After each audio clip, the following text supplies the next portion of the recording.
Welcome back to the first. Now we are starting the first session of the consultative meeting, Higher Education for Sustainable Development Goals, Knowledge Dissemination, Production, and Public Debate. The larger theme of the consultative meeting is on reinvention of higher education for sustainable development goals. So therefore, the imagination is about reforming, reinventing, revisiting higher education as if a newness needs to be added to the higher education sector for sustainable development goals. However, for this session, we've imagined to take a step back and start talking about the basic activities of higher education sector, the basic issues of higher education sector pertaining to quality, pertaining to access, pertaining to equity of the fundamental activities of universities, which is research, higher education, teaching and learning, and of course, the idea of public awareness and including public debates. To teach for SGDs, there is a need for making education accessible, higher education being a part of it. Now, to teach for SDGs, we need knowledge for SDGs, knowledge production. We need research. We need quality research. What are the issues that India is facing today to develop, build capacity for research? What are the ground level challenges that we face? India, or for that matter, any country in the global south or similar countries across the world, what are the challenges they are facing in producing PhDs, quality doctoral programs, and why are we not able to address the larger issues of SDGs and produce research of global quality? Now, with this idea of addressing the very core of what higher education institutions do, and then connecting it to SDGs, we begin the first session, knowledge dissemination, production, and public debates. Now, without further ado, I should introduce a very distinguished panel today who are joining us. We have Professor Maresi Nerad, who is Professor Emerita, Higher Education and Director, University of Washington, Seattle, College Education, and Director of Center for Innovation and Research in Graduate Education, United States of America. She's also a visiting professor at IISc Bangalore, so she's very much in India. She's a renowned scholar in doctoral education program and doctoral education studies. So we are very excited to hear her point of view on the situation of research and doctoral education across the world. Let me also introduce the other panelists today. We have Professor Saumen Chattopadhyay, Professor Zakir Hussain Center for Educational Studies, Jawaharlal Nehru University, India. He is an expert on higher education research in India. He uses critical economic perspective to talk about higher education. He's a renowned scholar. He has contributed to National Education Policy 2020. We also have Professor Deepanshu Mohan, Associate Professor, Jindal School of Liberal Arts and Humanities, O.P Jindal Global University. I must tell you, he's also the director of Center of New Economic Studies. I think in this center, he's actually talking about pluralism in how economic research needs to be done from various perspectives. I think that's very important. And we'll be talking about some of these issues of how do we need research of our own context from Indian or developing countries context. We'll be touching upon similar issues in the event eventually. Now, as I understand, all our speakers have slides, and we do have enough time and patience to hear them. So we'll start with Professor Maresi Nerad, who is going to talk about the very idea of, as I said, we're going to take a step back and talk about what is this idea of knowledge production and innovation. Innovation has been talked about in SDGs as well. What is this idea of conceptualization of knowledge production innovation, and how at a macro level, government has actually embraced it so emphatically? Do we need to have a critical look at it? So if you can give us an idea of what's going on there. And of course, you can touch upon your own research of doctoral education program from across the world, and we have some learning. So Professor Nerad, we can have your presentation. We can spend a good 15-20 minutes on that. And then we can have some follow-up questions followed by other panelists joining us.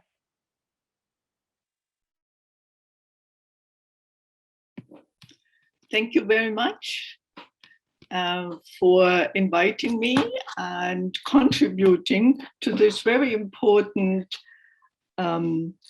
program and task of really thinking about how Indian university can move forward this sustainability development goals.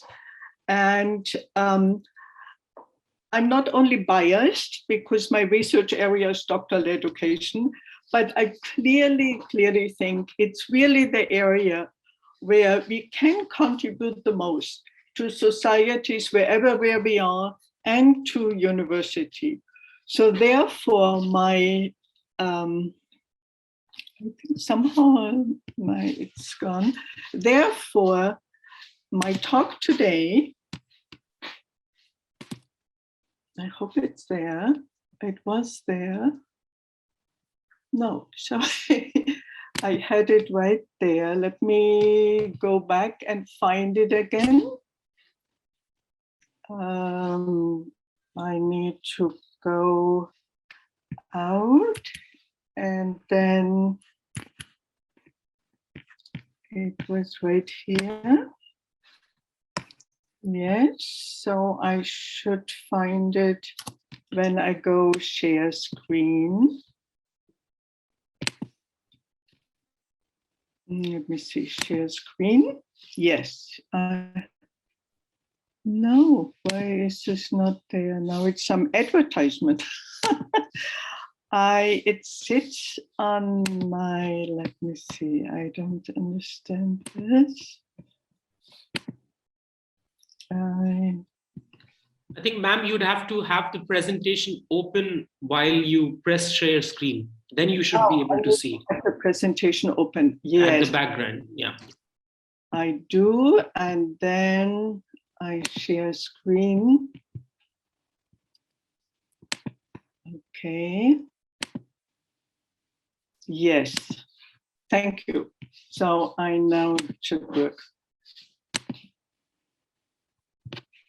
Yes, right? You can see it all. And I now need to go to presentation mode, but I can't see that link anymore. Why, where's the presentation mode?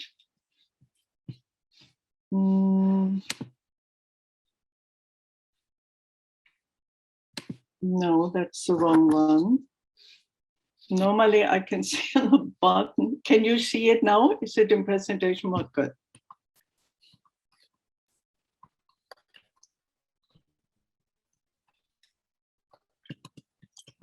It's very loud. So what I want to bring to you today, looking at it, why I say doctoral education is such an area where it really can contribute to the sustainable development goals perfectly, and what has happened already around the world in this way, and what we can learn from various places. Good things happen, but also sometimes specifically government in the attempt to really push a goal, not so good incentives are created, and therefore the outcome is not all what we like. So in order to think what India can contribute, I will present first what changes have happened really in the last maximum 20 years, but also a lot in the south of the world, and what we can learn from that, and what we can learn how we move it forward. And I'm so delighted that this is happening today, because this university in India, indeed, as our initial speaker said, is a young nation, and a nation where many people will contribute to the rest of the world. So we understand that the economic theory of knowledge economy has been really embraced around the world by all countries. And they really focus, and also the Sustainable Development Goals, about innovation. And often it's just a technical change are seen by many as a means of economic growth. And you will hear me saying it's not only technical change. We need to focus on entire society. It's in this sense why doctoral education has become a focus of many governments now. Well, before they're just that's between the professor and his and her doctoral students. But now governmental agencies are really keen and focus and highlight doctoral education, because that's where it's stated innovators are created for society. So not only one needs innovators, but it needs to be disseminated and communicated to the rest of society. Now, what comes hand in hand, and not always, and I will be critical of that, not always being a world-class research university is the very best for everyone. But governments really would love that every country has some world-class research capacity, understandable then to attract investment, create new jobs, but also to gain national status. And all nations seem to be alike on that. Now, what happens in that case, so governmental agency, often ministries of education, so on, go and look what others doing. So there is a lot what I call, and others calling, I didn't coin the term, but a colleague from actually Switzerland coined the term policy borrowing is going on. So with that background, let me see what's on the macro level, that means on the national country level, what's going on and what has changed. We really see an increase worldwide in doctoral education. And if you want, I have a chart. I mean, specifically, it's dramatically, as you know, in China, but also India has an enormous increase, South Africa, Chile, Brazil. But specifically, we have more women. And even in the US, where there was quite a good number of women, that has now, women doctorates have surpassed men in getting that degree, not of course in all fields. But we see also older people now going back, mature people who had worked go back and get a doctorate, and therefore offer naturally more part-time students, which is actually great when universities allow that and have courses in the evenings or so on weekends, compact seminars. So professional students who are working can also get a doctorate. There are a lot more different types of doctoral degrees now available, not just the PhD, but professional or practice doctorate. For that, for example, the UK and Australia are just moving ahead on it. I give you one that would be in physical therapy, would be now a practice doctorate or audiologist and so on, but also industrial doctorates in combination with industry, and a bit different than it used to be in Japan quite a while. But now many countries do this, where the instrumentation, but also the topics can be very borrowed and enriched, vice versa. We see a lot of recruitment, and I said active recruitment of international students. Of course, the COVID pandemic has somewhat stopped it. And as it was mentioned earlier by Raj, specifically starting was it with the greying society. The UK, New Zealand is a small country, it's not a greying society, but needs a lot of people. Scandinavia, Japan, Germany, all are looking out for international students. And I will talk later about the different strategies to attract them. So now we have seen quite funding from countries, specifically in the South, and from different ministries, not just the Ministry of Higher Education, but of research, if they have a separate one, of economics, of trade, of technology, all of the peers, also in China and other countries, Malaysia, have created national fellowships. So the students go abroad if they don't, and simultaneously enlarge on their own capacity. And students then, if they're accepted in one of the top 150 top world-class universities then, and qualify for that specific fellowship, then they go abroad, get the fellowship. So you see, all is in the notion of creating the knowledge workers, but also the university bringing in revenues. Now that specifically under COVID, it was always an issue because also under COVID an issue. And I'm not just sure the sustainable development goals are not talking so much that university shall become revenue, as I say, factories. But this has happened, and it's understandable because state governments, national governments are reducing and university have enlarged, and so where do they get the money? What also has happened, we see because of monetary incentive, an increase in completion of doctorates. This is something our second speaker in the introduction from the Association of Indian University mentioned. We need far more worldwide, really, evaluation and statistics. And also India need to know more how many really complete the doctorate, how many started, how many completing. And we were all astonished when we did such a study. And I was at that time in Berkeley and undertook one of the early studies. We were really astonished that only about half of all doctorates were enrolled complete. And so we did a lot of effort to bring that up. And it's very different by different disciplines, and there are different reasons. So I will talk about what providing monetary funding can have positive aspect, but can have also quite negative aspect on the quality. I will talk about that when I say what we should be aware of and try to avoid.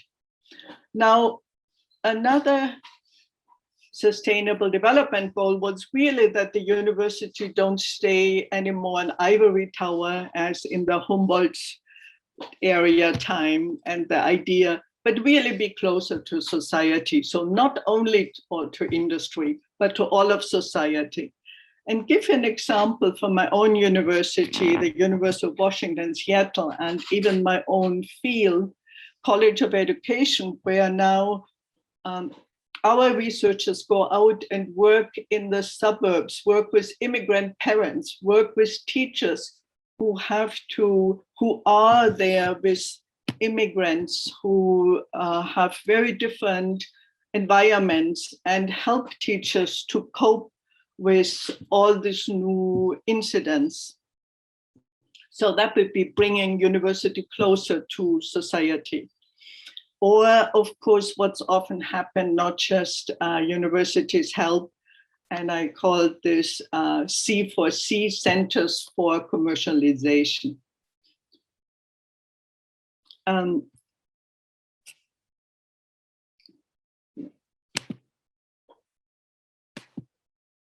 Also, I said universities and governments really like universities to become world-class universities, and universities themselves are proud of it.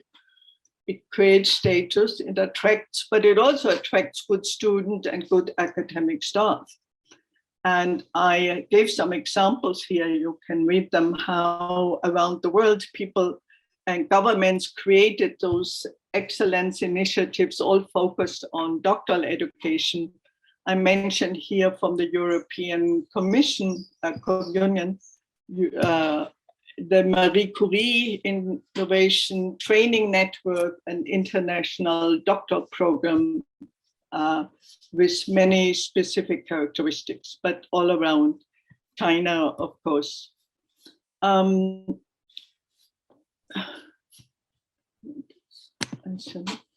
What I have this now, this goes. What has happened, I said, governments borrow from each other. And so what's interesting, many governments, and I must admit, I'm not aware of an Indian one, which is specifically well-funded, interdisciplinary, theme-based and problem-solving doctoral program type, which is funded by the government. And I call these the flagship programs. I'm sure maybe Anamika can help me. There is such a thing. But these are really well thought through, well funded, but it creates also a small problem as I will show out later. What is very, I think, excellent, which I mentioned here, South Africa. South Africa said, we really need more joint agreement and dual doctor's degree, because we need also train our own professors, our own lecturers to become better supervisors in doctoral education. So they joined up with a number of universities from the global north, but I think it could be also from the global south, to both get an excellent doctoral education, but also train the supervisors in the process. And so the doctoral students themselves really become international researchers and feel more comfortable working with people from other countries. And so there are some examples here. We had this already, and okay. Then I wanted to say what's happening. Many countries now have quality assurance agencies, because they're saying if we have more international mobility and also employment around the world and bring them back home, we need to understand that the degree is at a level we all agree from, and we know when we hire someone what this person has learned. So one of the latest one I'm aware was Luxembourg also has created a national quality framework for doctoral education that might be quite interesting to look at. So what it is then, of course, we have brain circulation in countries often from the global south, where the student went to the global north, but how do you bring them back? So the various incentives. And for example, here in Germany, they have a fair where they pay for the German postdocs who are in the US to come back. So they're not staying in the US, but take jobs in Germany. And France is doing the same. South Africa has now a special from the National Academy professors to incentivize South African who had been somewhere in the world to come back.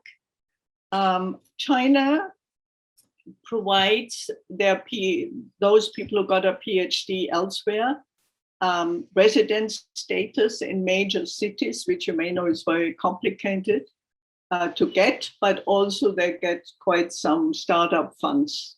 And I know India has a fellowship program, but I heard there are only a few. That may be also one area to improve.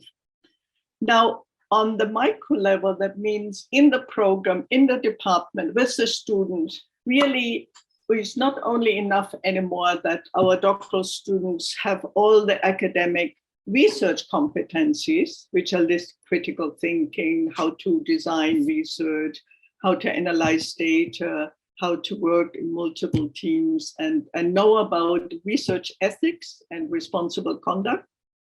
But they also need to have more what is called professional competencies. And these are not only, say, if they want to work outside the universities, which we very much encourage, because we want indeed the knowledge distributed everywhere. So someone who has a PhD, often it's not the goal only to become a professor, but work in all sectors of society. Then they need to know how to work in teams, how to write grants, how to work in interdisciplinary team, manage people and budget, quite important.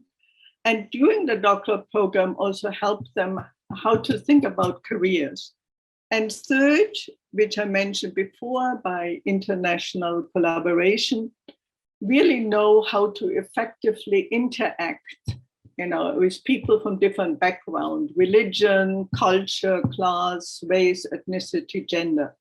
So this is very important that we are aware that our doctoral students get those competencies in addition to becoming a doctorate in engineering, in business, and so on.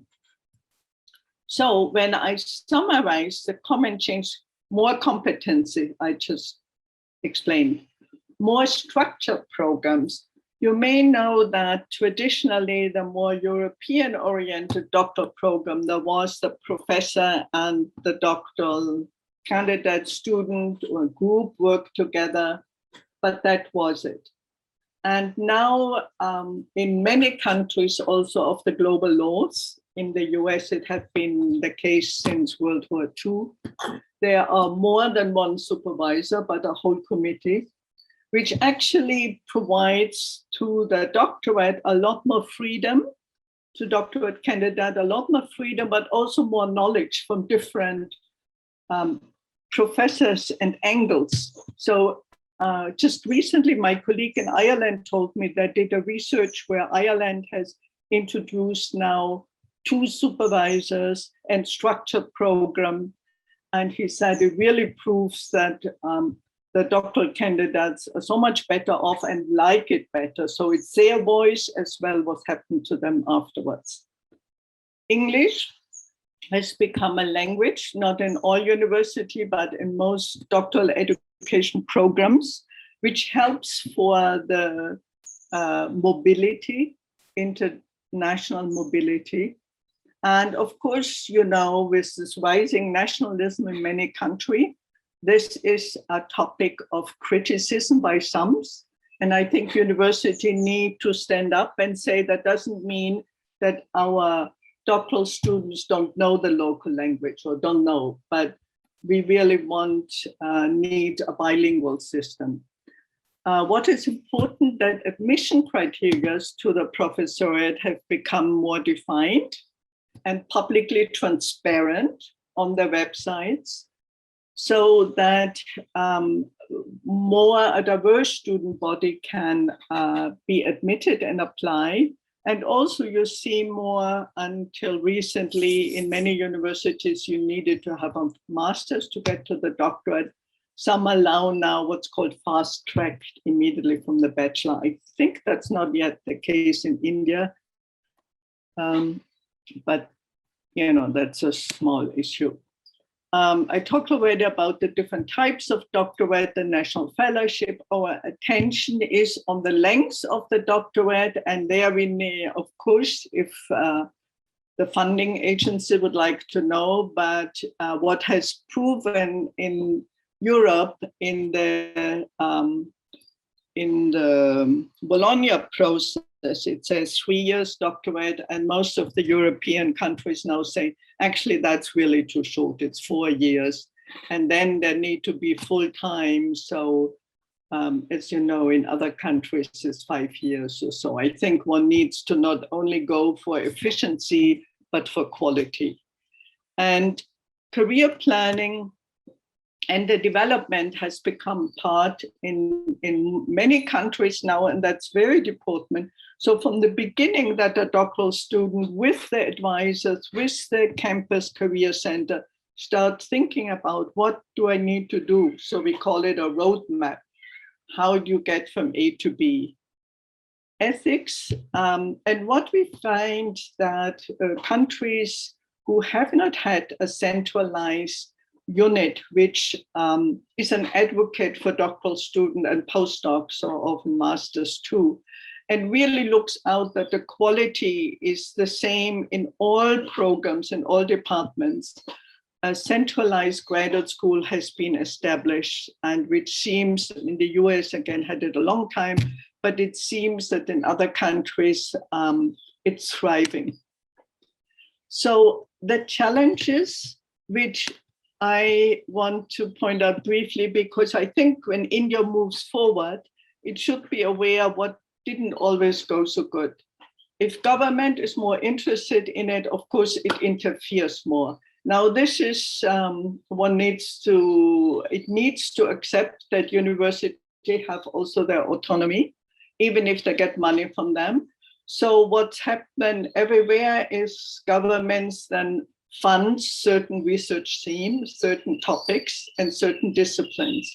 And you will hear I say over and over, unfortunately, STEM fields are overemphasized and humanities and social science, the arts are underemphasized. While on the contrary, they could be really working together, create incredible impact on society around sustainable development goals.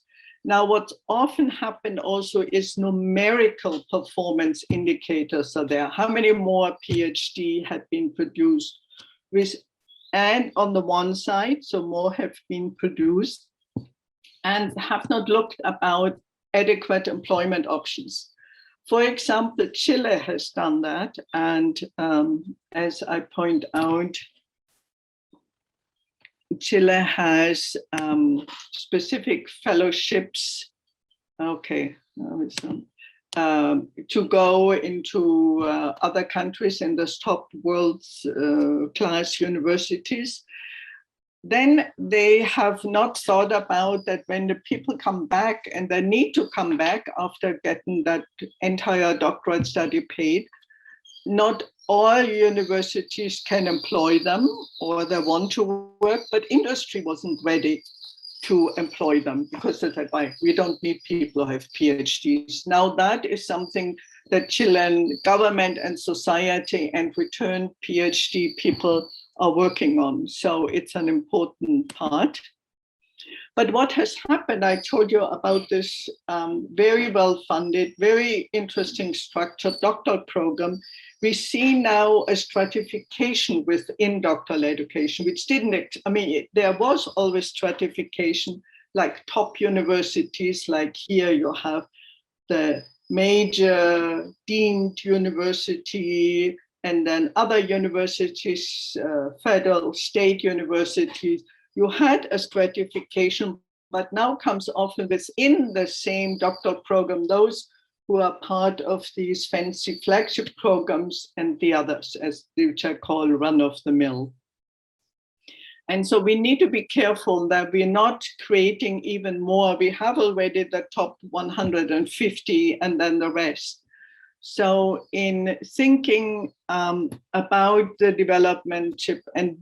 development goals and equity, we really need to be aware of what we are doing here. And what we also have found, and that's often my European colleagues telling me, we got great funding, but temporary. Now under COVID, we all have, and they say, we all have these ruins of innovation. We started and then it stopped.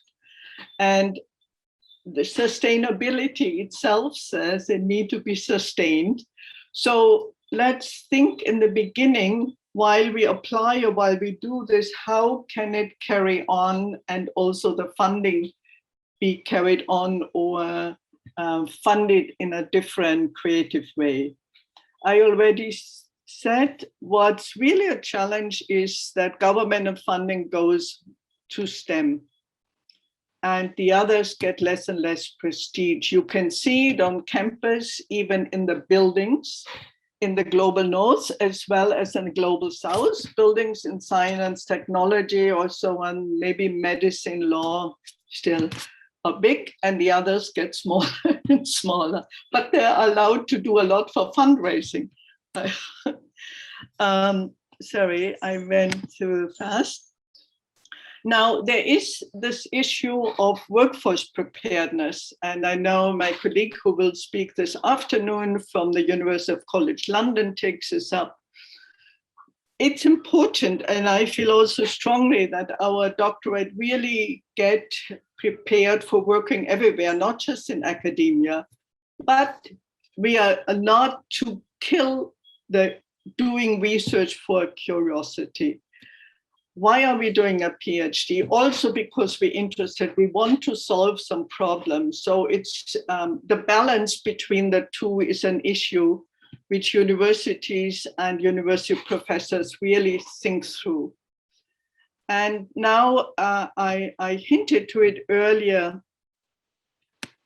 because of the governments really trying to have more PhDs, often, and they give incentive, and it's often just quantitative indicators looking for, as in the case of South Africa, for example. With each more completed PhD, the university gets more money. In South Africa, also in China, with each publication of the doctorate, the department or the university gets more money. And that is really, it creates a compliance behavior, and it's not an issue of quality improving. And so that, I think, let's just be really aware of, where's my cursor here? And try to avoid it, because we want in the doctoral students intellectual risk-taking. That's what we need. And we don't want to crush it just by going through fast, but we also don't want to extend the length. So it has a positive and negative effect. I think one can look at Australia and New Zealand, how they also offer afterwards more money for every completed. So there are different possibilities. And I mentioned already, it's now for our early career researchers very difficult to find jobs. And this is something we need to be aware. And in summary, what we can do, the way forward to sustain it, be aware of the research environment, recruit, but have diversity PhD in mind. So really recruit from societal groups which until recently had not access to a doctorate, but are capable. And just need to be aware that your supervisors, your professors need to spend some time with them. And I need some extra time, maybe in the beginning or in the summer, but it can be done. And we need to train our professors to really, that they train the doctorate to become independent researcher and away from this idea top down, but really a community of knowledge. So that is, for example, Australia, New Zealand, it's already required that everyone who is a dissertation advisor has to have training in that. I talked about professional competencies, writing and publishing, that they really get help, and that the campus establish an ombuds office where when there's conflict often around publications, who is first author, who is last, and so on, the doctoral candidates and postdocs can go to. And the last issue is really that what our colleague from the Indian All University Association mentioned, universities need to do more self-evaluation, more research. And I would propose really doctoral exit and career path surveys. And Amika and others, we are in the process of creating a pilot study on that. And Jindal University is one of the pilots in it. So I'm very excited about this. And in all, I'm saying at the end, this all needs to be done with a multi-level learning community. And I thank you very much. Thank you, Professor Nerad. This was a wonderful presentation, a lot of insights, actually. I have so many questions in mind. But interestingly, there are certain things that you have flagged. There are issues about, let's say, completion rate of PhDs. It would be interesting to know what is happening, why the completion rate is so low. Of course, if we can know about interesting aspects about when do we become eligible to supervise others' research. And I think that's kind of very interesting. A supervisor training is I don't know if it is existent. It exists in India, so that's something that I was reflecting on. As I'm speaking, we might take a quick if somebody has like compelling point or compelling comment, I can quickly take that on Professor Nerad's presentation, and or we can move on to the next speaker. So if anybody is interested, I am happy to take that. You can raise your hand using that reactions button if you want to speak. I have Professor Moshumi Mukherjee, our colleague from IICD. Moshumi, yes, please, your intervention.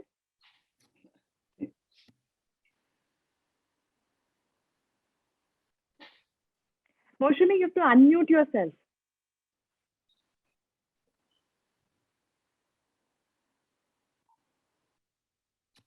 Okay, let me give you the rights. Okay. Okay. All Perfect. Right. Okay, great.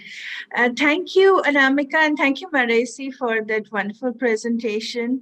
It's a challenge indeed, to keep track of quality of doctoral programs, and you have very nicely presented how doctoral research can really further the agenda of sustainable development goals.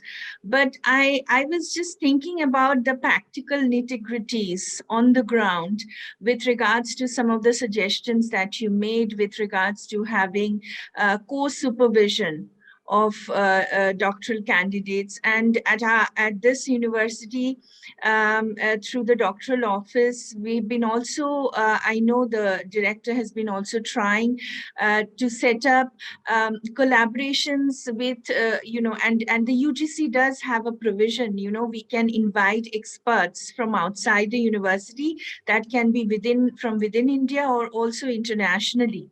But often, and you have also highlighted this, finance becomes a major challenge, particularly for countries in the global south. All the more, I know that in the global north also it's a huge challenge right now, funding doctoral programs. It's a major challenge. But at the same time, the time commitment also, it's a long-term commitment. So from your experience, if you could share what you have observed has helped to foster really good long-term supervision relationships, in taking the doctoral program forward, despite all these handicaps that we are all aware of, what has really worked? Coming from your experience and research, what you can share with us, what has actually worked? What worked quite well is that when someone becomes, I think you also have now the system of assistant, associate, and full professor. So when someone starts, this person is not ever the dissertation main advisor.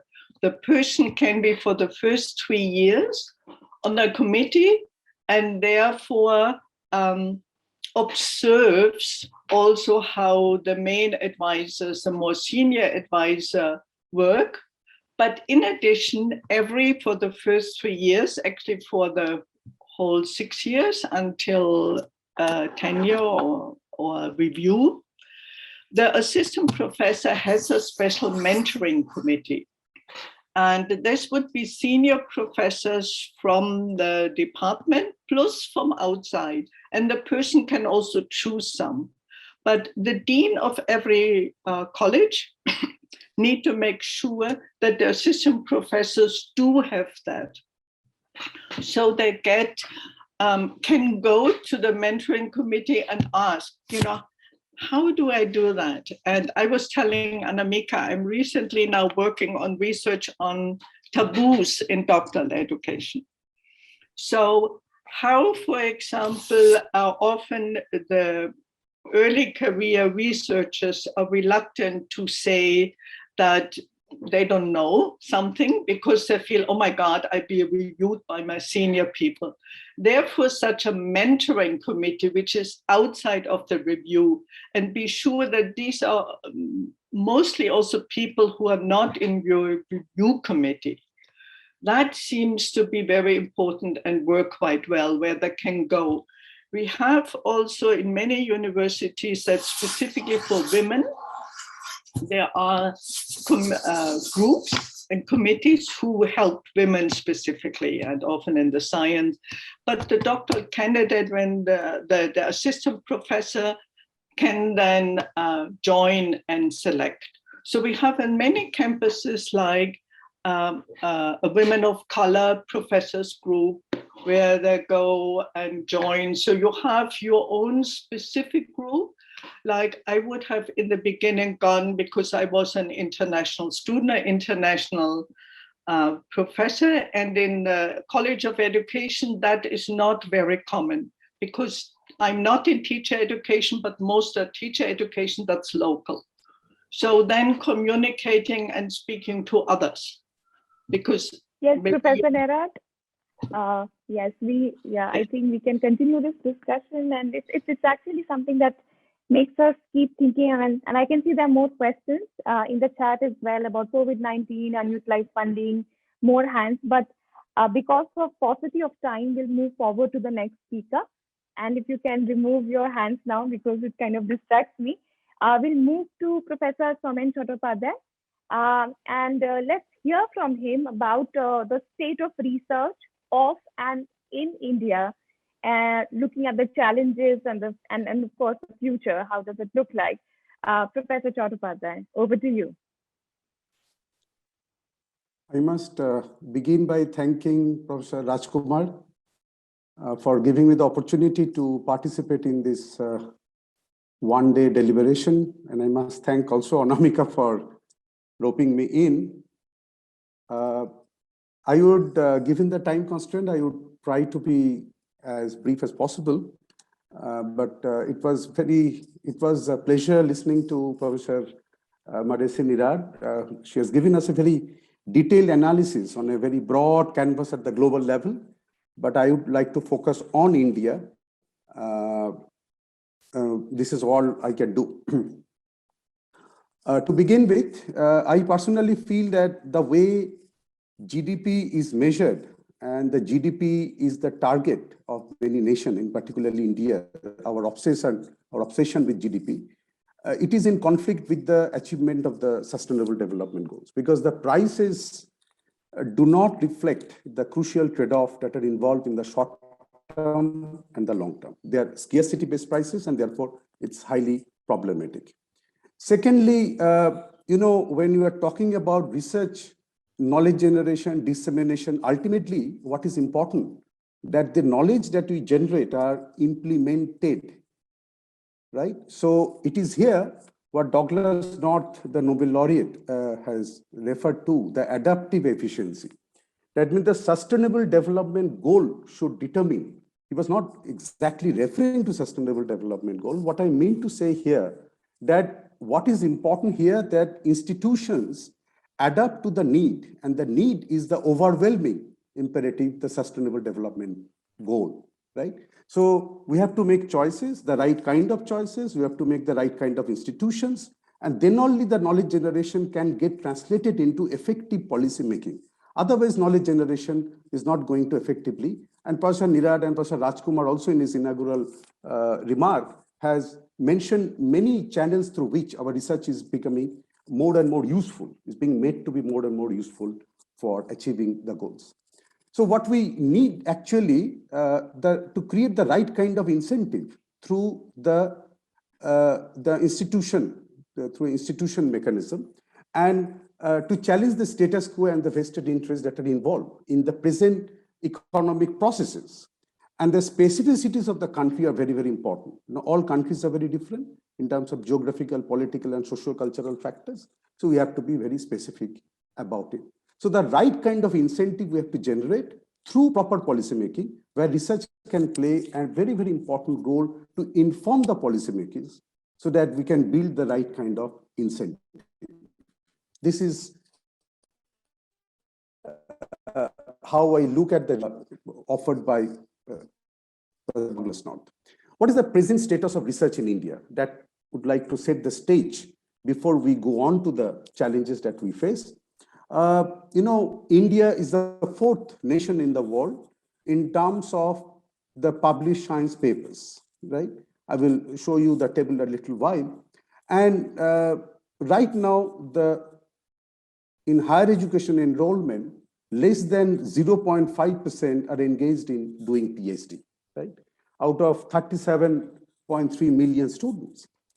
And I've got old data, I have not updated it. This is not from the latest one, the previous one. In 2018, we produced around 40,000 plus PhD in India. And how are they distributed across the discipline? That would be of interest to note. Science and engineering predominate. In 56.5% of the students are from engineering and technology. Opted for PhD after completing their post-graduation. 52% from agriculture. And around 20% from science, 15 to 16% from medical science. But what is important here for us to note, social sciences is only 6% who are joining after completing their post-graduation in the research program. If we look at the quality of research, we are contributing to around 4.33% of all publication, and it is a little higher for engineering. But if you take the total size of the higher education sector, because of limited funding and infrastructure, the quantity is also at the suboptimal level. So if you look at the number, why we are fourth in the world, we produced around 187,000 research publications. And if you look at the total size of the higher education sector, right, and quite a good number of papers are being contributed by the research organization to the extent of around 20% of this, but I don't have the exact number right now. So if we just focus on the college and the university teachers, the higher education faculty, right, the per capita production is terribly low. It is around 13 publications for 100 teachers, right? In terms of the quality, if citation index is an indicator of quality, then India is 12th in the world. In terms of the policy initiative, UGC has done a lot. We have now a clear list of journal, consortium of academic and research ethics. We have got UGC regulation to control plagiarism and inculcate ethical practices in research. And our researchers in India do follow such whatever is there in the UGC regulation. I'm not going into what our researchers are supposed to do, but there is a policy initiative on the part of UGC that is very important for us to note, to curtail unethical practices and to improve the quality of research. The pattern of publication is very, very uneven within the higher education sector. If we look at the India ranking 2020, you will find that out of 955 higher education institutions considered for ranking, the top 100 accounted for 70% of research publication. That means the research publications are very concentrated in the top 100 institutions. And just to remind you, we have got around 1,000 universities in India and around 50,000 colleges. So keeping in mind that only the top accounting for 70, it is highly concentrated among the top. If you look at the 273 universities, not institutions, we're now focused on universities considered for ranking, the top 100 would account for 78% of publication. And if you look at the cited publication, which is a proxy for top quality publication, then the top 100 institutions out of 955 will account for 76%, but for the universities, it is a little higher. It is at 80%. So this is the table that I was referring to. We had a 5% growth in the period 2018 and 19, China, US, UK, and then India, Germany, and Japan. But this total volume of publication is not in sync with India's ranking in the world because of the huge size of the higher education sector in India, right? And if you look at how we are doing, this is an old table, 2020. I'm sorry, I have not been able to update this table.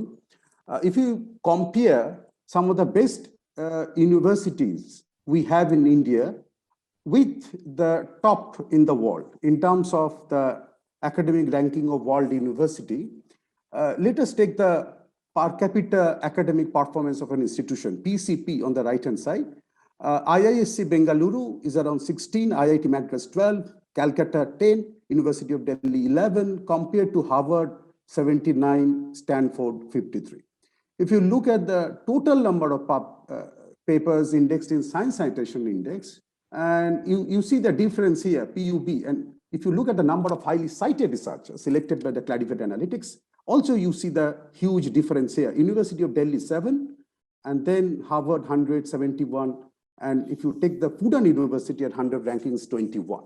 So in terms of our performance compared to the top world universities, I think we have to traverse miles before we can catch up with them. But what is important here, that in India, we have now accorded the status of institution of ranking to 10 private and 10 public universities, and they are supposed to compete in the world ranking. So the differentiation within the higher education sector is likely to be, therefore, more and more accentuated. So this is the old data, 2020, but you will see how Indian universities are placed in terms of the 3 most prominent ranking agencies, world ranking agencies recognized by the UGC. And in terms of QS ranking, we are somewhere there, 150 plus, at Times Higher Education 300 plus. But when it comes to ARWU, because of its focus on research, we are 500 plus, right? So let me just compete to the next one.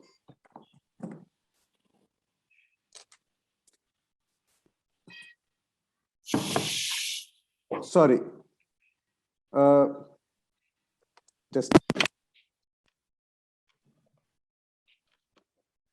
Let me now focus on the challenges that we face in India, and some of the challenges have already been pointed out by Professor Nerad in the global context, but I'm focusing on India, and these challenges will constitute a subset of the number of challenges that CS pointed out. What I've already mentioned, that knowledge generation is merely a prerequisite. We need to effect necessary institutional changes. But the question is that what kind of knowledge is dissemination and public debate to make it more meaningful and useful. So what I've noted here, that good quality research is concentrated among the top higher education institutions, and it is not therefore broad-based. And quality of publication is not at all commensurate with the quantity of publication in terms of growth in the recent years. So the quality, I find that if it is determined by the parameters of the world ranking agencies, then I have got a question. The question is that whether the world ranking parameters, help us realize the public good character of knowledge and public good character of higher education, both. So whether the ranking parameters help us achieving the public good character. And I believe the public good character of knowledge and higher education is absolutely crucial when you're talking about university-society linkage, knowledge generation, and realization of SDG are absolutely linked here. So what are the challenges? Challenges are, in research, what we find because of the tremendous growth in knowledge, we are now more and more focused in a particular area. The research specialization is becoming narrower and narrower. This is what I feel. And we are missing the larger context of how our research can be located, particularly when our goal is to achieve the SDG.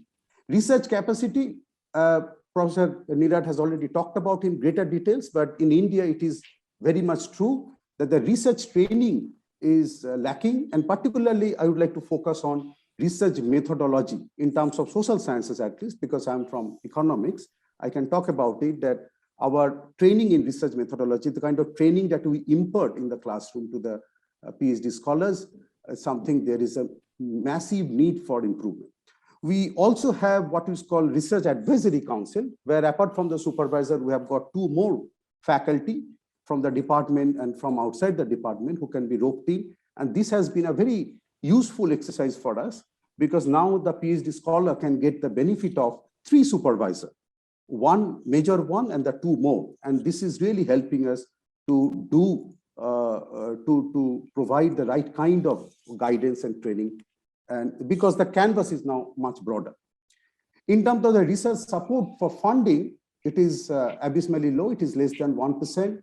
If I remember, it is around 0.8% of GDP, as noted by the National Education Policy. But what is important here, there's a good deal of disparities that exist between the center and the state, and there is also a divide between the public and the private. I will not go into the details. What I mean here, the total amount of funding that is being provided is low, and that too unequally distributed if you bring in center, state, and public private divide.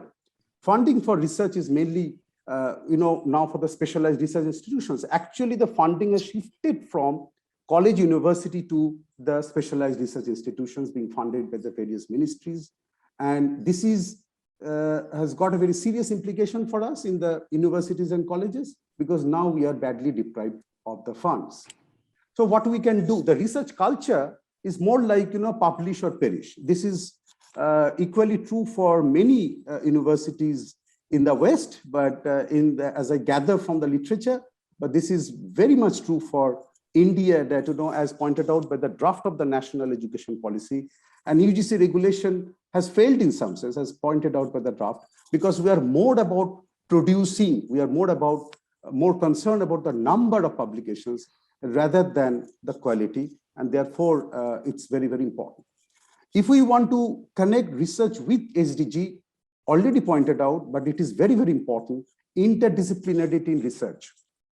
And that the multidisciplinarity in research has already been emphasized upon by the National Education Policy, but interdisciplinarity is a little more difficult than multidisciplinarity, because we rooted in one discipline, and then we question the disciplinary boundaries and incorporate what it is relevant for within the one discipline. To my mind, I think if we want to make our research more meaningful, identification of the research problem and framing of research questions, how to bring in the SDG in this. This is an important challenge for us. We have to continuously engage with SDG and how our research can contribute to the SDG. Can there be any institutionalization of SDG in our domain of research? How to ensure the closer alignment Professor Rajkumar was referring to. Establish connection with the industry and other agencies for funding and working together. But we have to be a little more careful about this, because the market and the corporate need not necessarily reflect the need of the society. Now, I will end by saying what is being envisaged in the NEP 2020. Now it has been mooted that National Research Foundation will be the single body to disburse fund based on equity and competence, both. The direction is very clear, but there are some questions that I have raising here for you to consider.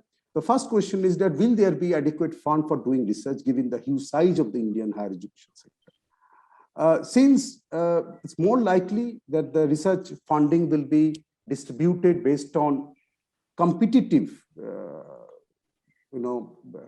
bidding for research, and this competitive funding means that all colleges and universities are not placed on the same platform.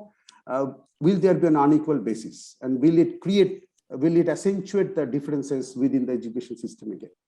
Will a single body for funding research close alternative funding for the researchers? I have listened to some of my colleagues here, and they said that if we don't get the fund from NRF, then where do we go then?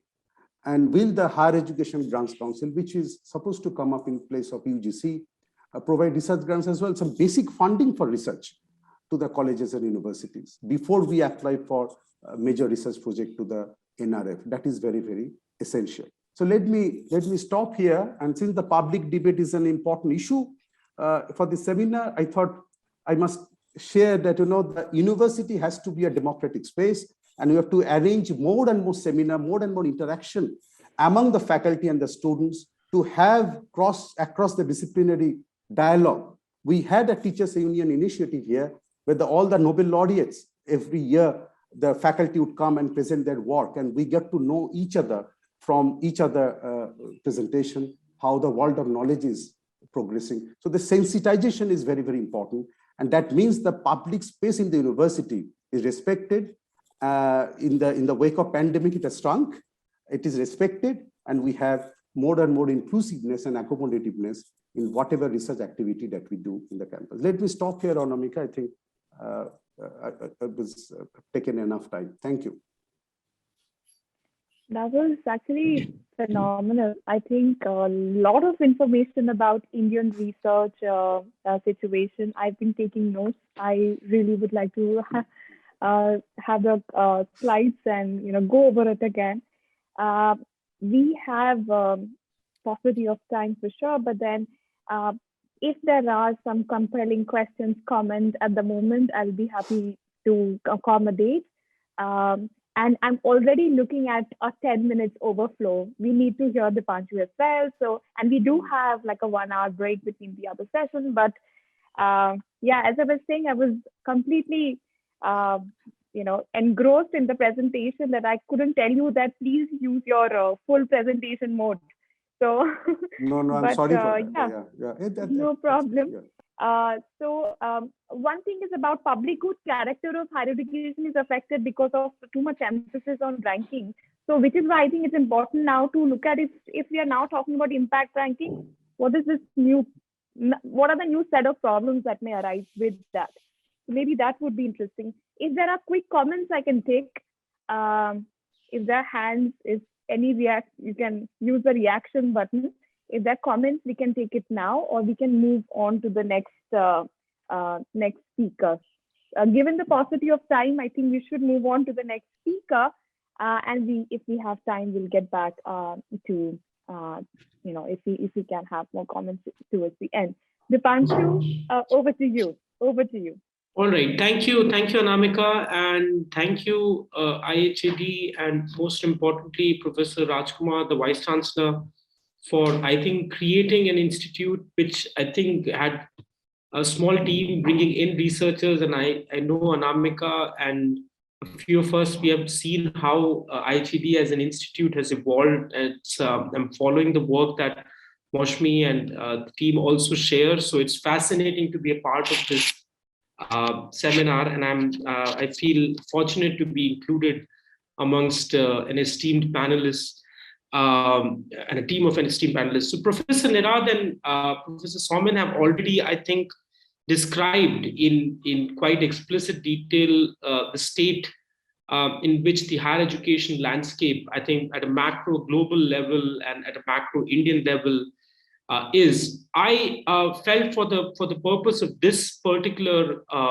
dialogue, it might be useful to revisit a talk I gave at IHED back in 2017 against, again, of course, a closer group of scholars back then.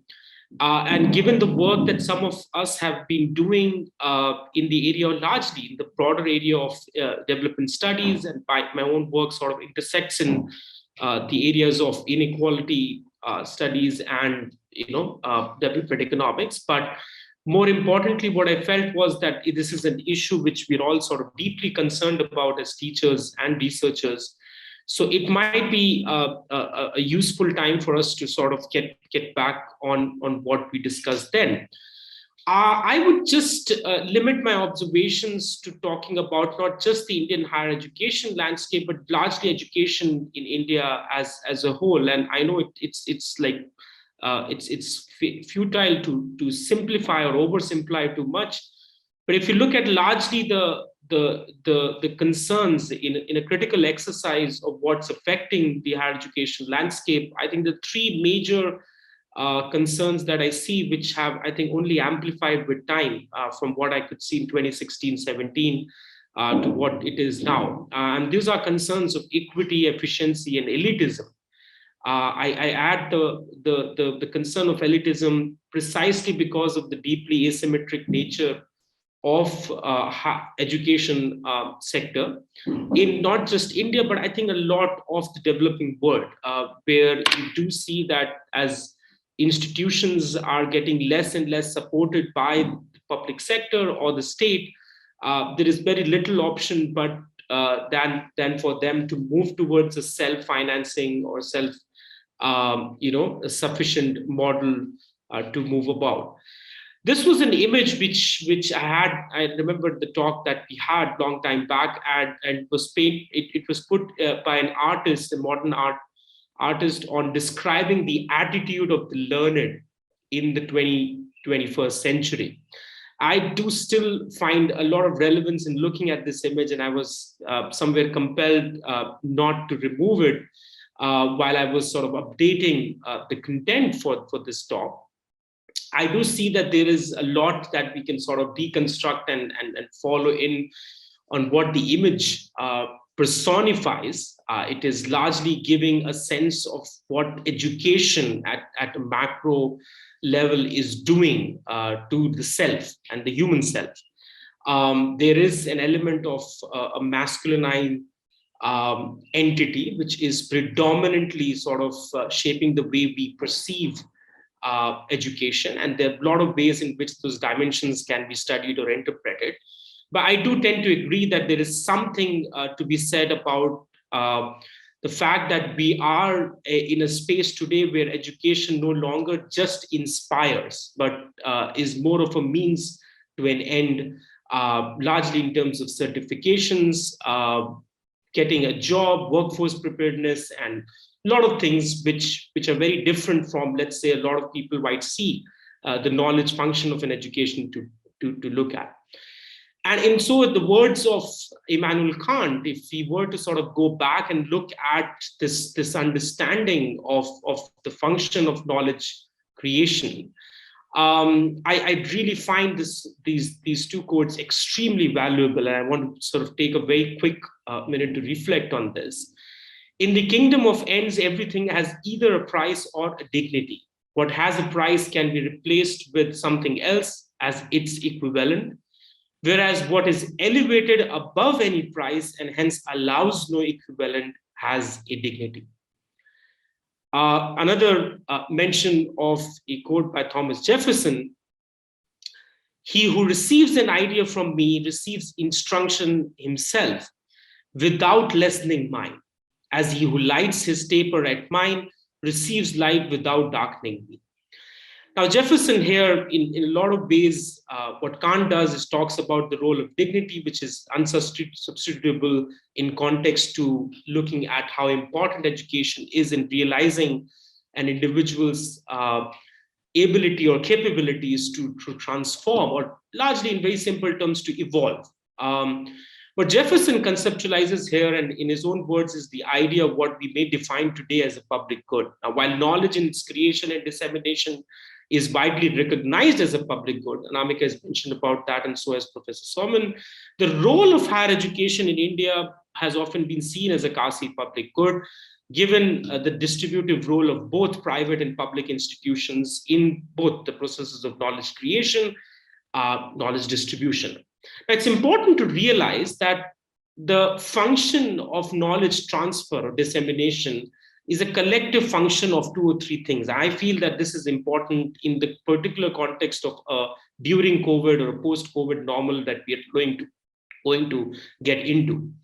Knowledge dissemination going forward will be a function of two or three things. One is, of course, the institutional mechanisms by which knowledge production would happen, but also the pedagogical and methodological processes of inclusion and representation, how much of our teaching pedagogy and research methodology includes the voids or the missing links of not just the voices that we are not able to represent and talk about, but include those perspectives in our classroom discussions and in our research work. And the third key variable, which I feel is the degree of technological adoption. So borrowing from Professor Saumen's use of Douglas North's reference, I think the adaptive efficiency component would need to also adopt a vision going forward, which has technology at the center of using that in the education landscape.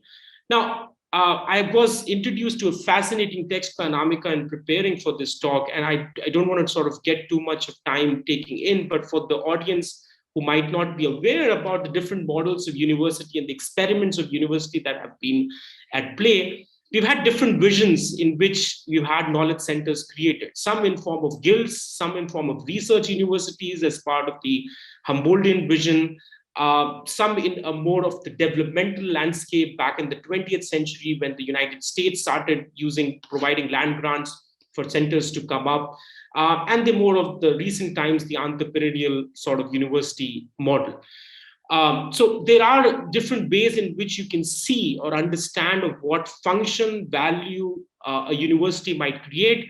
And a lot of times, I think there's a lot of normative confusion, which sort of makes it difficult for people to sort of follow a central line of command and what do you mean the role of a university should be. And I would probably argue that I think a university in its vision would have to outline whether it's sort of going in the direction of a Humboldtian vision or as a research vision or an entrepreneurial space or a developmental university, or may function mostly as an elite group of a guild of research scholars. It is a possibility of exploring all those verticals if you have a very long and elaborate mass scale exercise of an institution at play. But that, I think, for newer institutions, it's difficult to do so.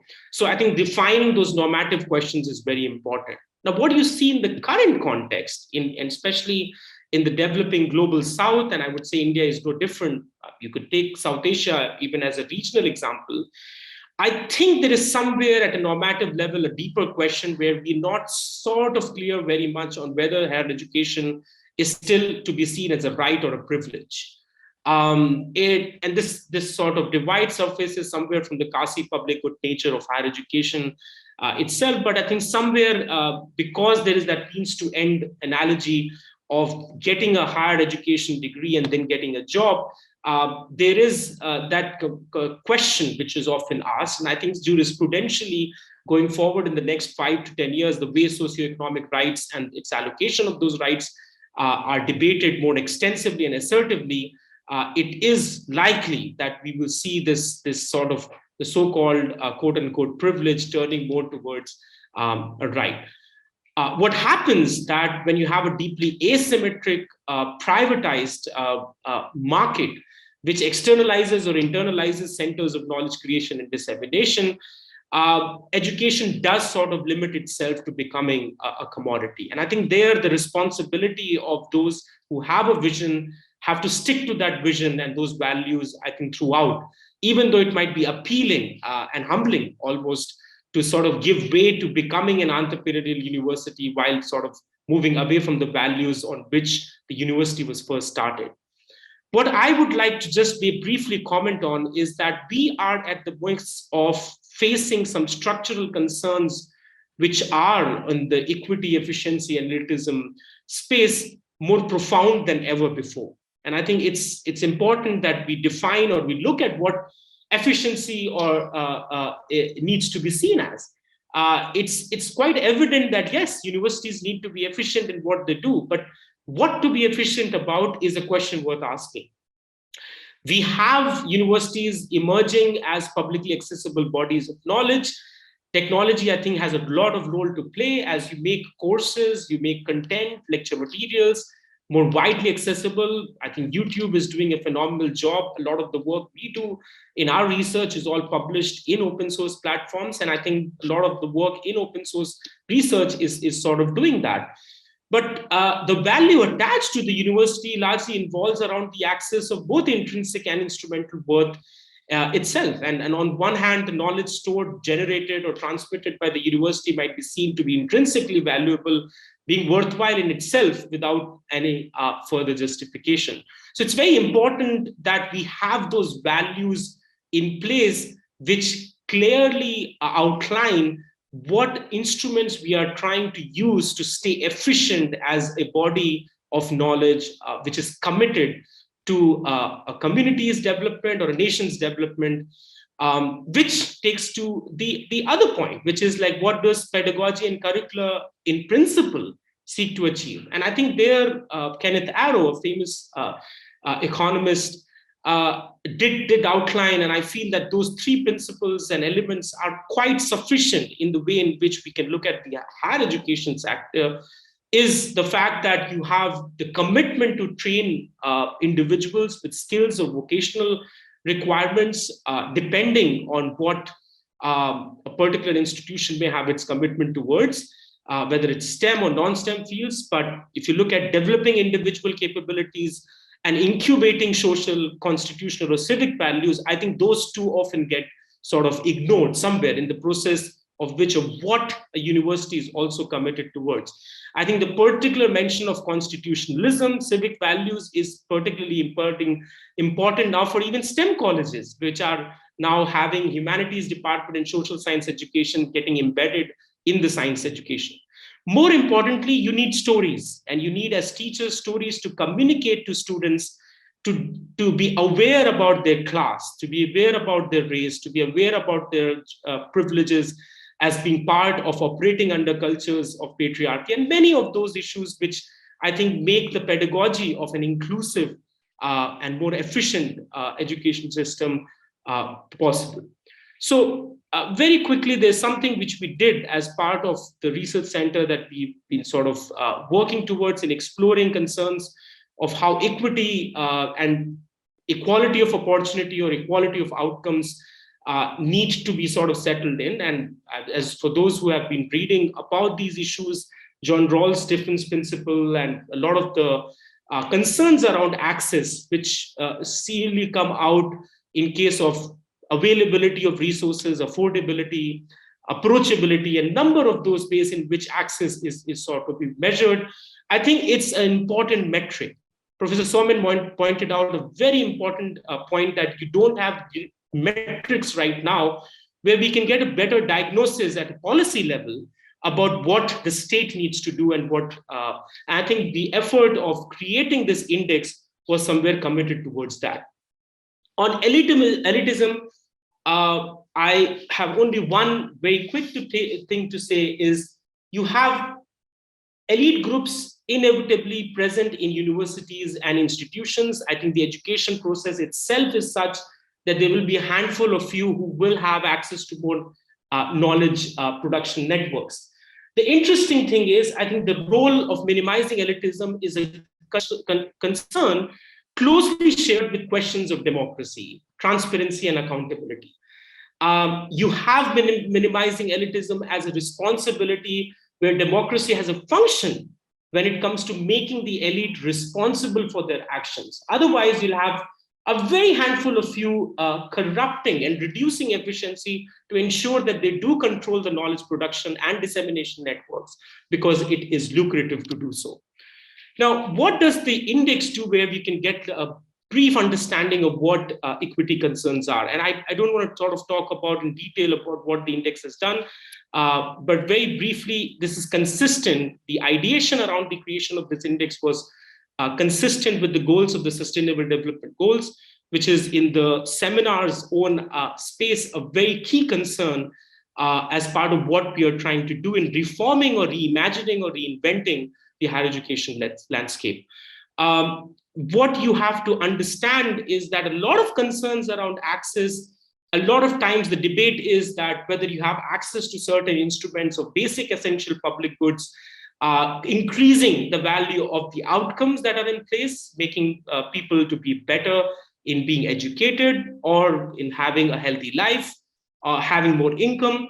What we see and what we study is whether they have the opportunity as a means to be able to transform their lives. And I think for that, looking at access from a much wider perspective of other 4 A's of availability, appropriateness, that is whether you get the service in time, you have a school, but whether the school is operating, the quality of education provided in that school and the university is operating under the guidelines of what is required is also important. Whether it's affordable to the masses, right? Whether it's approachable for those who are seeking for the kind of education that you're needing. So it's important that we have metrics in place that can help us ascertain that, and I think this metric tries to do so. There are 5 almost pillars that have sort of come about the measurement of access. The only results I do want to indicate here is on the access to education pillar, which largely looks at primary education, but I think the concerns with institutions, lack of political will to transform the education landscape the way it exists in India, I think are quite well echoed out from the results that we see. It's not as if the entire Indian story is the same. You have certain states, if you look at the overall performance levels, which are doing pretty well on socioeconomic performance indicators, while certain states that are lagging behind, right? There are certain states which are making the efforts, but there's somewhere what we call as the achievers who are in the middle ground, right, somewhere. For the education pillar, what you see is that these indicators that we had chosen had given us also a better understanding of the readiness of educational institutions to the digital infrastructure. As we know, there are hardly any institutions that could go remote learning because of the lack of institutional limitations that most schools, higher education institutions also had. For education, there are certain states which have done reasonably well in the metrics that we have sort of looked upon.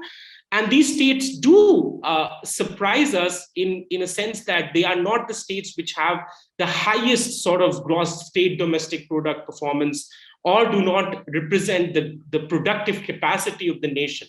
But they do represent the human capital productive capacity at the level of providing better access to primary education for most of the indicators that we were seeing. And that's an interesting space to be aware of. Digital readiness, as I've already talked about, is a big concern. And I mean, the report is out there, so you can look at the numbers more closely. In the paucity of time, I don't want to sort of elaborate on this too much.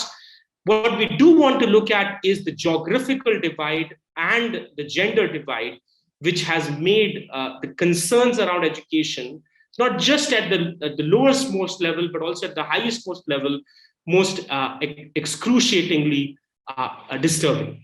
And I think somewhere this is connected with the highest amount of youth unemployment India is witnessing since independence. And the worst of that unemployment levels being amongst the educated, higher educated young people in the urban areas. So there is that question worth asking, even if the knowledge is being provided in the ways in which you do want to institutionally provide it, whether it is leading to a better quality of life and a better workforce preparedness, if that's what you're trying to do. So when you look at other social aggregates of caste, tribal identities, other backward castes, gender, you will see that the disproportionate access concerns do exacerbate and have exacerbated over the last 6-7 years. States which have done better on growth have done better in overall ranking, but within education, that's not only a necessary or sufficient criteria. So the culture or the social mobility of people in certain geographical states, whether you see the Northeast or the Eastern states and the Southern states, have done remarkably better on areas of education and healthcare. And that talks about the politics of social mobilization of these states, which started decades ago, right after independence and but before that.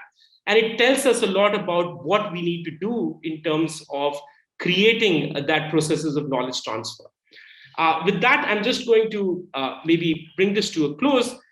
The discourse of having university functioning as an important space of deliberation, I think is something which is a Habermasian sense, which I think we all agree with.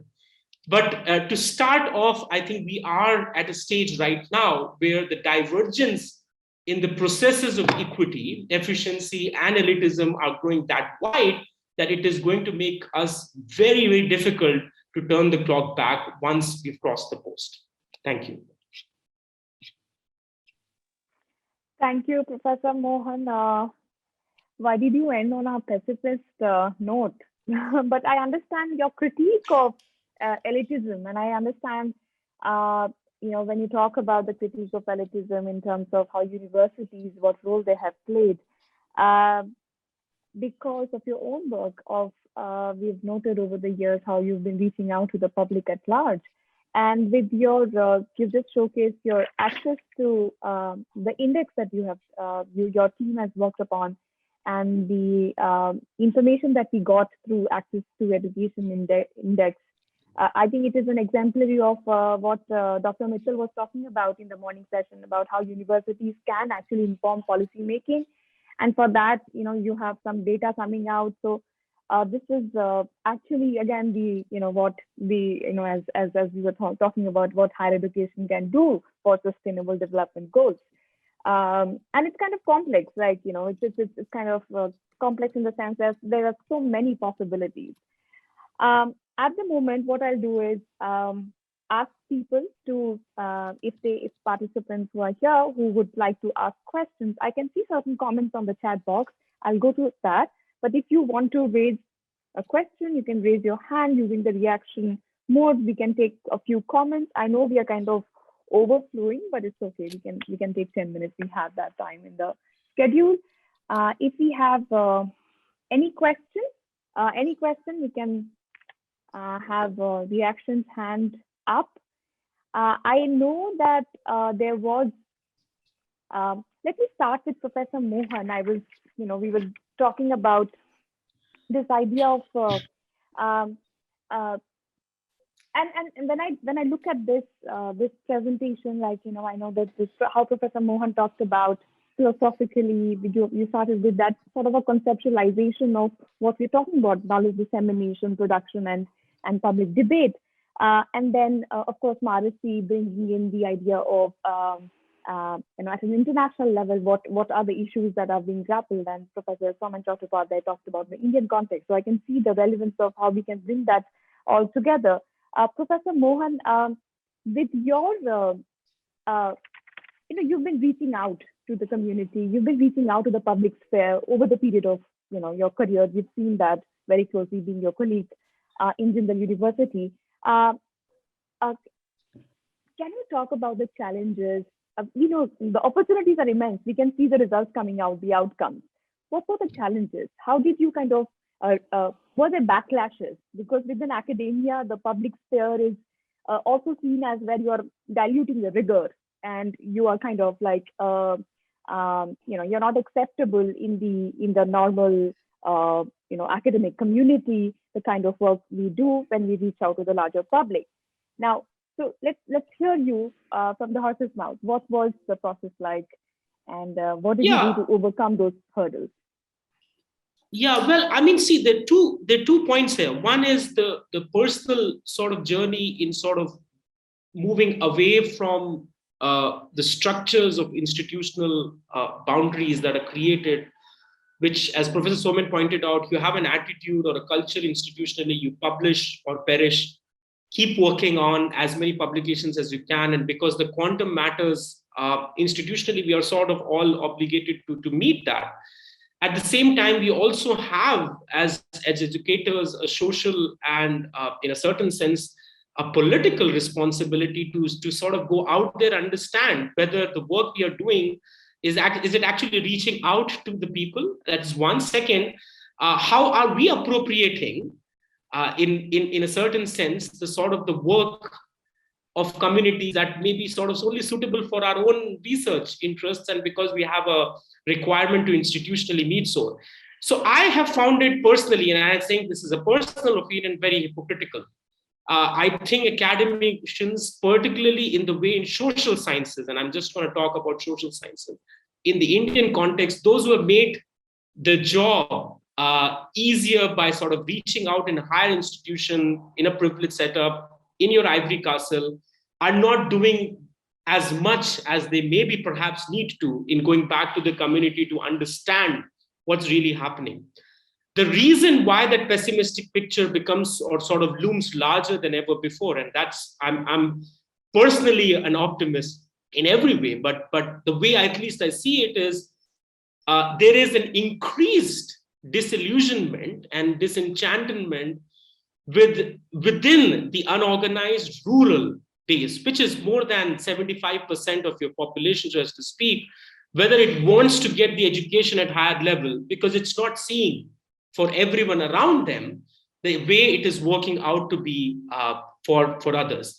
At the same time, there is a lot of people who say, no, we need the certifications and degrees because that is a requirement to be able to get eligible. And that's for questions of social mobility and other things.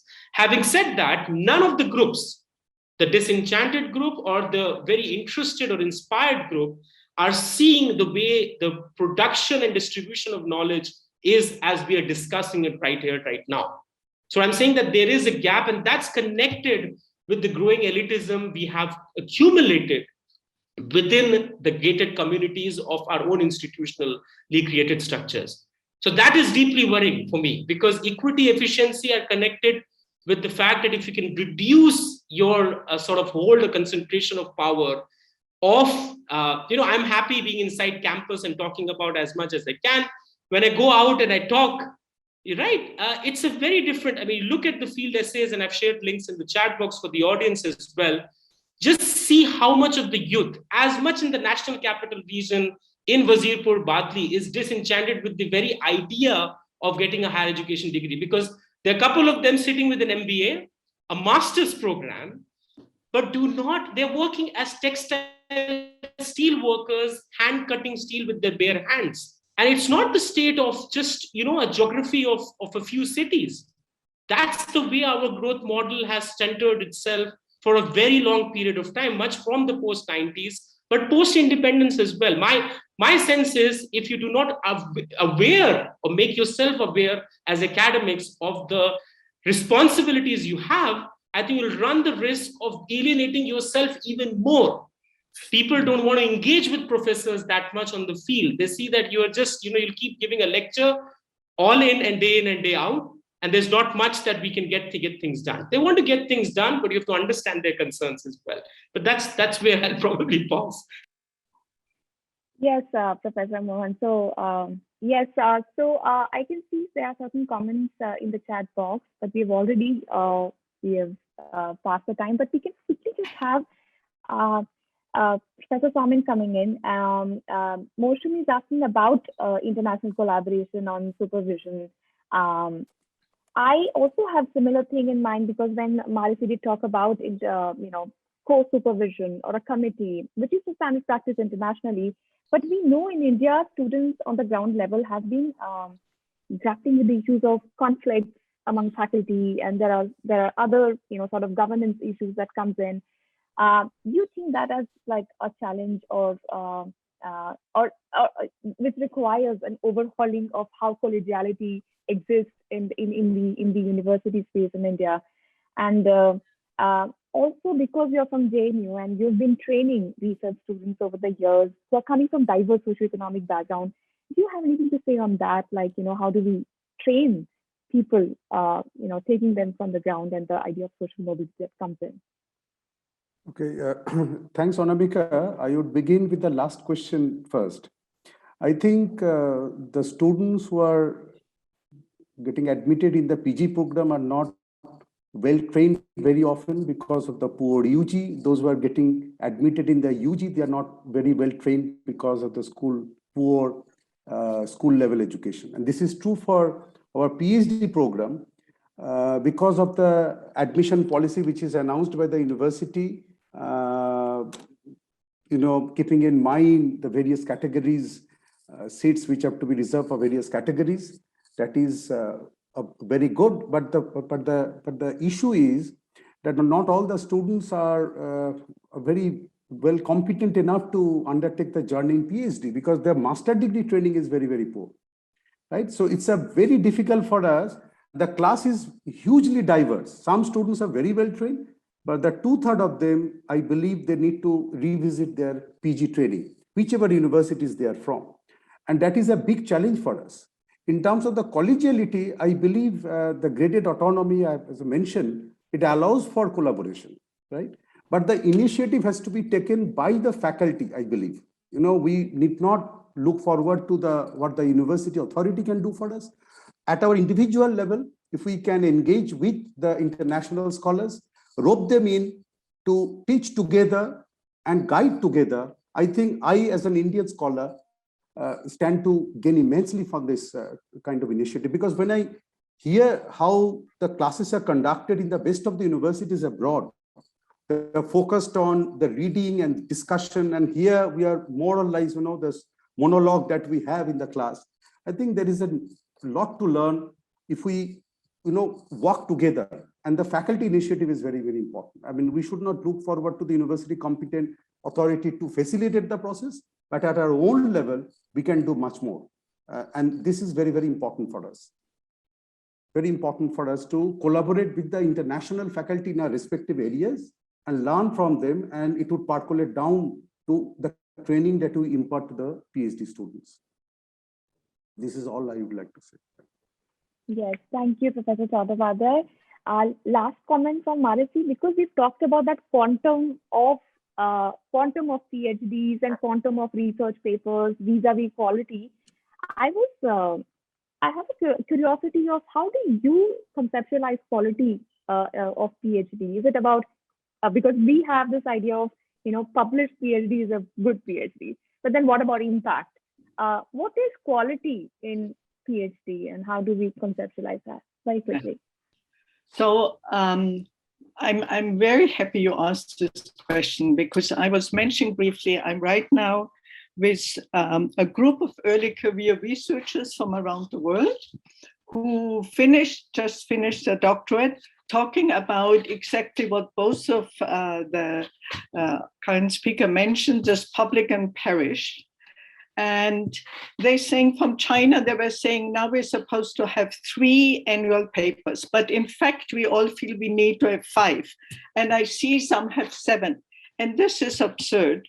So one way that you said, is first have, I would say, well-trained and aware dissertation advisor who really are on the quality, and that they understand earlier what's in the different fields, the quality, including, as our last speaker said, the responsibility. I mean, doctoral education is still, I would say, a privilege everywhere. And therefore, you have the responsibility to society to think about others. And then your topic may be also something which is relevant, but comes also, I would say, from your heart, not just because you are someone, funds it, your professor does it. So that's one way how I think we can, with the quality. But I want to give an example from South Africa. I learned, I don't know if it's all over, but many universities like University of Pretoria, University of Stellenbosch, the University of the Free State have all a year, people apply for the doctorate, and they look some say, well, as you said, the master's is really poor. They don't have the methodology and how they discuss. But we think there is a wonderful opportunity and a really will to get there. And they admit them, but it's like a special year. So it's a year before they're really into the doctorate program. Now, when you say in terms of money, it's actually, they've found it's not the money, but it's the willingness of the professors to work with them. And then it depends on the top of the university, the vice chancellor, who says, yes, that extra work counts also as you're teaching duty or not, so those things can be done. And I think in collaboration with others, and I wanted to mention our second speaker really thought, how can we fund all that and not create a new elitism? What I found, and here it's indeed an example from the US and also more from the Europe, and I hate to give those examples, but now funding agencies say, you University Berkeley, you cannot alone get the fund. You need to partner with others who are not that famous, like a state university like this. And I think if governments anyway intervene, or funding agencies, also private, require that one, not ISC alone gets the money, but others. So I think there we can already do something. So being more creative, and I think wonderful people like you who see the danger but also the opportunity. I'm very encouraged by what I heard today, that India is on the way to move to do it differently. Wonderful, wonderful, Maresi. Thank you so much. I would like to thank all the panelists. It has been a wonderful, very enriching first session. So the beginning is well done, and I would now end this session. We'll have a quick lunch break, and we'll come back for the impact ranking session on that we are excited about. So I'll end this session. Thank you very much, all the speakers. Thank you, Anamika, Deepanshu, and Maresi for wonderful presentation. Thank you. Thank you very much.